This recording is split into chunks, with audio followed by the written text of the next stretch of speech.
Swabra, unajua wewe ndo my heart of government. Wewe ndo my happiness. Wewe ndo my sweetheart. Wewe ndo my honey. Nakupenda sana.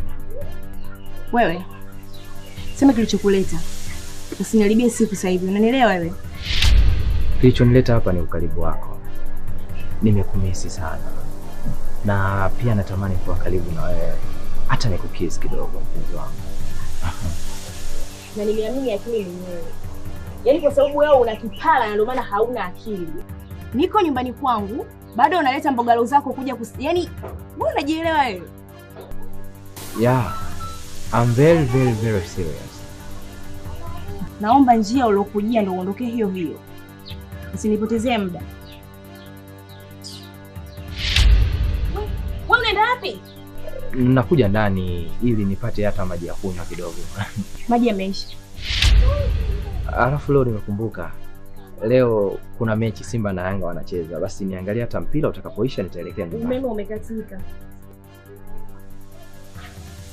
Basi hata nipige deki kidogo nikufulie nguo zako ziwe safi maana napenda sana kufanyia kazi mpenzi wangu.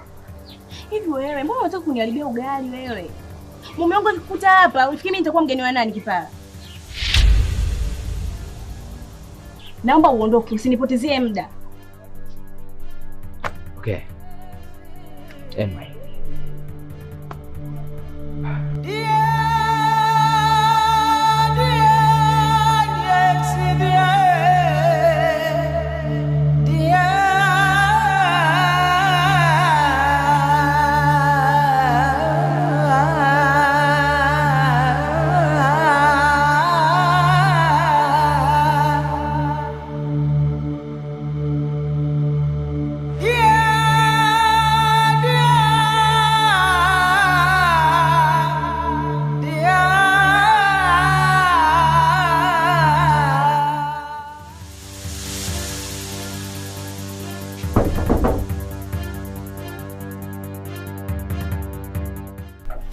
Karibu.